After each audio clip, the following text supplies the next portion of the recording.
You're so stupid for keeping it in the family bank. Amanda's mocking voice crackled through my phone speaker. Did you really think nobody would find out about your secret savings? Consider this karma for always acting better than everyone else. I gripped my phone tighter, trying to steady my breathing as I stood in the makeshift medical tent where I'd been volunteering for the past 3 months. The African heat was suffocating, but it wasn't the temperature making me sweat. How much did you take, Amanda? I asked, keeping my voice level despite the rage building inside me. She laughed, the sound dripping with satisfaction. All of it, every last penny of your precious $847,000. Can you believe you had that much hidden away while the rest of the family struggled? Mom always said you were selfish, but this proves it. My name is Catherine Mitchell, and at 32, I was listening to my sister-in-law confess to stealing my life savings, money I carefully invested from my years as a trauma surgeon. Money that was meant to build a medical clinic in this struggling village. You had no right, I said quietly. That money wasn't just savings, it was. Oh, spare me your noble doctor speech, Amanda cut in. James agrees with me. That money should go to family who need it, not some random village in Africa. James, my own brother. Of course he was involved. He'd always resented my success, always felt entitled to what I'd earned. Working at the family bank had given them the access they needed, but they'd forgotten one crucial detail. I hope you enjoy it while it lasts, I replied, surprising myself with how calm I sounded. Goodbye, Amanda. I ended the call and immediately dialed another number, one I'd memorized years ago when I first suspected my family might try something like this. Mr. Patterson, it's Catherine Mitchell. I need you to initiate Protocol 17. Are you sure, Dr. Mitchell? My investment manager asked, though I could hear him already typing. Once we start, there's no going back. I'm sure. They took the bait. All of it. You see, the account Amanda had found, the one she'd so proudly emptied, was exactly what I'd wanted her to find. A decoy carefully crafted over years of dealing with my family's endless attempts to access my money.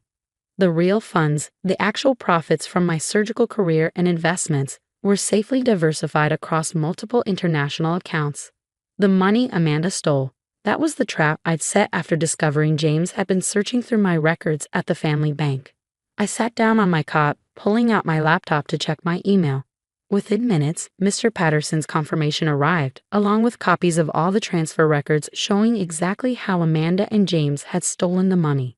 Every keystroke, every authorization, every forged signature, all documented and time-stamped. My phone buzzed again. This time it was my mother. Catherine, how dare you have set your brother's wife like this? That money should be shared with family. We raised you better than to be so greedy. I almost laughed. My mother, who'd spent years criticizing my choice to become a surgeon instead of marrying rich like Amanda had. Who'd dismissed my volunteer work as running away from real responsibilities. Who'd never once visited me during my residency, but attended every single one of Amanda's spa opening ceremonies. Mom, I'm a little busy right now. There are patients waiting. I could hear her building up to one of her famous guilt trips. Patients? What about family? Amanda told me how much money you've been hiding.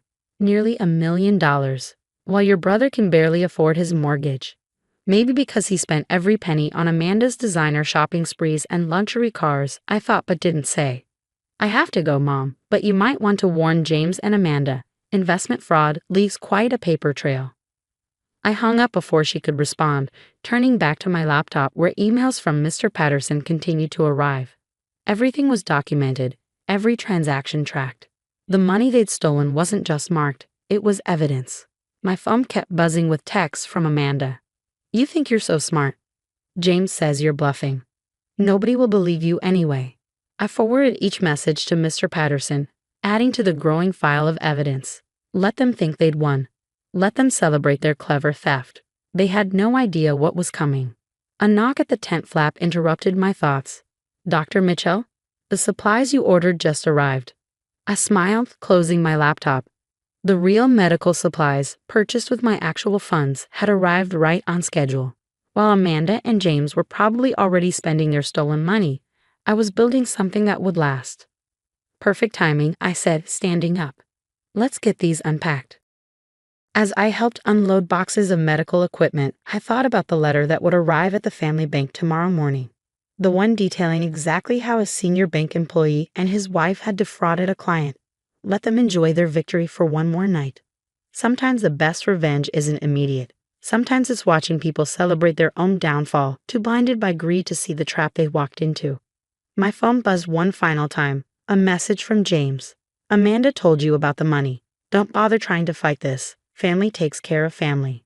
I smiled, thinking of the security footage Mr. Patterson had requested from the bank. Yes, I typed back. Family certainly does. The next morning broke with a series of increasingly frantic phone calls. I ignored them all, focusing instead on setting up the new ultrasound machine that would help save countless lives in this remote village. Each buzz of my phone was accompanied by another email notification from Mr. Patterson, updating me on the unfolding chaos back home. Your brother just received the official notice, he wrote. The bank's fraud department has already frozen all associated accounts. Shall I proceed with phase 2? I waited until I finished calibrating the equipment before responding with a simple yes. What James and Amanda didn't know was that the money they'd stolen wasn't just marked. It was part of a carefully orchestrated sting operation. Years of watching James abuse his position at the family bank, of seeing Amanda flaunt her wealth while belittling my career choices, had taught me to be prepared. The bank's fraud department had been monitoring that account for months, ever since I'd reported suspicious access attempts. Every transaction, every attempt to view the account details had been logged and documented. The money they'd stolen wasn't just mine. It was bait in a federal investigation into banking fraud. My phone rang again, this time from a number I actually wanted to answer. Dr. Mitchell, Agent Sarah Wilson's voice was crisp and professional. Your brother and sister-in-law just arrived at the bank. Would you like me to proceed with the interviews? Has the evidence been secured?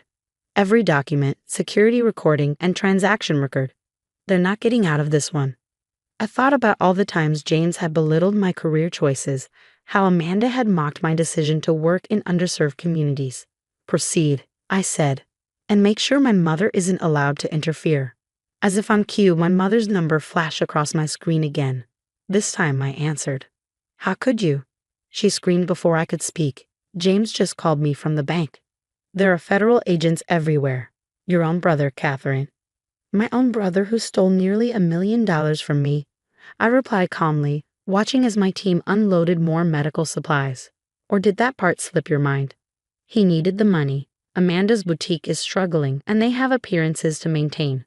You're just being selfish with your success. I laughed, the sound echoing through the medical tent. Selfish.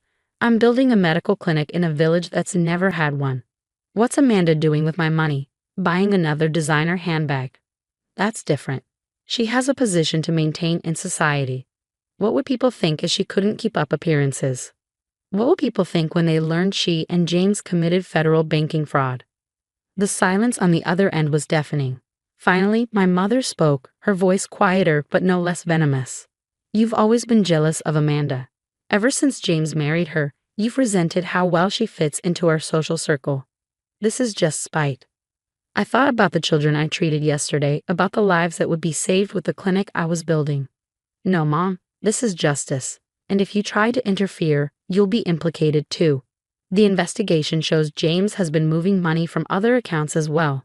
Would you like Agent Wilson to look into where your recent donations to Amanda really came from? Another long pause. You wouldn't dare. Try me. Now, if you'll excuse me, I have actual lives to save.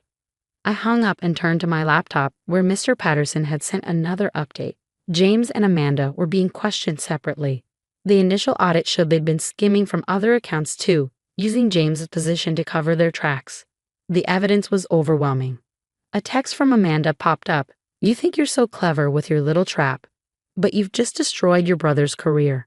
Hope you're happy with yourself. I forwarded the message to Agent Wilson, adding it to the growing pile of evidence. Another text followed quickly. James says you're bluffing about the other accounts. You can't prove anything. Oh, but I could. Every transaction, every transfer, every forged signature, all meticulously documented. While they'd been living their lavish lifestyle, I'd been building an ironclad case. Mr. Patterson's next email contained security footage from the bank. There was Amanda, dressed in her usual designer outfit, practically skipping as she helped James transfer my money. The timestamp matched perfectly with her gloating phone call. The district attorney has everything they need. Agent Wilson message. Your brother is already trying to cut a deal. Claims Amanda pressured him into it. She's not taking that well. I could imagine. Amanda had always viewed herself as the family princess, above consequences or accountability. The thought of her facing actual repercussions probably never crossed her mind. My phone buzzed again, James this time. Katie, please, his message read, using my childhood nickname for the first time in years. You have to stop this. I'll pay you back. Amanda didn't mean any harm. We can work something out. Too late, little brother. The time for working things out was before you decided to steal from me. Dr. Mitchell, one of my nurses called out. The first prenatal clinic patients are here. Should we start with a new ultrasound? I smiled, tucking my phone away. This was real work, real purpose, not the shallow materialism Amanda and James had chosen. Yes, I replied. Let's show them their babies. As I helped a young mother-to-be onto the examination table, my phone lit up with a final message from Mr. Patterson. Phase 2 complete. Your brother has been suspended pending investigation. His assets are frozen. Amanda's boutique accounts have been seized as potential proceeds of fraud. Would you like me to proceed with Phase 3? I looked at the woman's face, lighting up with joy as she saw her baby on the ultrasound screen for the first time. This was what my money was meant for, bringing hope and healing, not funding Amanda's shopping addiction. Proceed, I typed back one-handed, my other hand pointing out the baby's heartbeat to the amazed mother. Send everything to the DA. Sometimes the best revenge isn't just about justice. It's about showing people the difference between real value and artificial worth. Let Amanda and James face the consequences of their actions. I had more important things to focus on. The ultrasound machine beeped softly, recording another strong heartbeat. Another life that would have a better chance because I'd chosen to invest in something meaningful instead of status symbols. My phone buzzed one last time, a message from Agent Wilson. They're being processed now. Your mother's trying to post bail. Should we look into those accounts too? I smiled, turning back to my patient. Yes, I replied. Let's clean up the whole family bank. 3 months later, I stood in the doorway of my newly completed medical clinic, watching as mothers with children filled the waiting room. The equipment purchased with my real funds had already helped diagnose countless conditions, saved multiple lives, and brought hope to a community that had gone without proper medical care for generations. My phone buzzed with a news alert. Local bank executive and wife plead guilty in major fraud case. I opened the article to find James and Amanda's mugshots staring back at me. They looked nothing like the smug, entitled people who'd called to gloat about stealing my money. Amanda's designer clothes had been replaced by a plain blouse, her carefully styled hair now limp and unstyled. James's confident smirk was gone, replaced by a look of defeated resignation. Dr. Mitchell, Mr. Patterson's voice came through my earpiece. The sentencing hearing just ended. Would you like the details? I nodded, though he couldn't see me. Go ahead. Your brother received 5 years, reduced from 10 for cooperation. Amanda got 3 years, plus restitution. They're required to repay everything they stole, plus penalties. Your mother's accounts are still under investigation. And the family bank? Under new management. The audit revealed decades of mismanagement and preferential treatment. Your father's old board of directors has been completely replaced. I thought about my father, who'd built that bank from nothing, who'd always taught me about integrity and hard work before he passed away. He would have been heartbroken to see what James had done with his legacy. The new board wants to make things right, Mr. Patterson continued. They're offering to fund your clinic's operations for the next 5 years. Clean money, properly documented. Would you like me to send over the proposal? I watched as one of my nurses showed a young mother how to properly give her baby medication. Yes, I replied. Let's give them a chance to restore my father's reputation. My phone buzzed again. A message from my mother. Are you happy now? You've destroyed this family. Your brother is in jail. Amanda's reputation is ruined, and I'm under investigation. I hope your precious clinic was worth it. I thought about responding, about pointing out that they destroyed themselves through their own greed and entitlement. Instead, I simply forwarded the message to Agent Wilson and turned back to my patients. Later that evening, as I was finishing up paperwork, my secretary brought in a letter. The return address was from the federal prison where Amanda was being held. Dear Catherine, it began, the handwriting shaky and unfamiliar. I don't expect forgiveness, but you should know that you won. You were always smarter than us, always playing the long game while we chased quick rewards. I understand now why your father left you in charge of his medical trust instead of James. You saw the bigger picture. I set the letter aside, remembering the day my father had called me into his study just months before his death. He'd shown me the truth about the family finances, about James's early attempts to misuse his position at the bank. Watch out for your brother, he'd warned, and especially watch out for the woman he's planning to marry.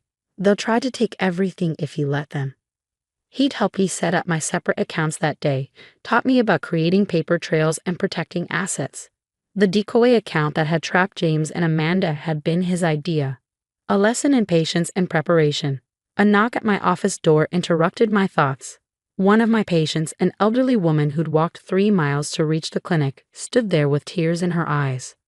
"Doctor," she said, holding out a small, hand-woven bracelet. "My granddaughter made this for you. Because of your medicine, she can see now. She made it herself, with her own eyes that can finally see." I accepted the bracelet, thinking about Amanda's closet full of designer accessories, none of which had brought this kind of joy. My phone lit up with a final email from Mr. Patterson. "The family bank's new board has approved full funding for 3 more clinics in neighboring villages. They want to make this part of your father's lasting legacy. Should I proceed with the paperwork?" I looked at the handmade bracelet, then at the waiting room still full of patients seeking help. This was what real wealth looked like, not designer handbags or social status, but the ability to make a genuine difference. "Yes," I replied, sliding the bracelet onto my wrist. "Let's build something that matters." Sometimes the best revenge isn't just about winning. It's about proving that your path was right all along. While James and Amanda faced the consequences of their greed, I was building my father's true legacy, one patient at a time. The clinic's lights shone brightly in the gathering dusk, a beacon of hope in a place that had known too much darkness. This was my real inheritance, not money or status, but the ability to create positive change. And that was worth more than anything James and Amanda had ever stolen.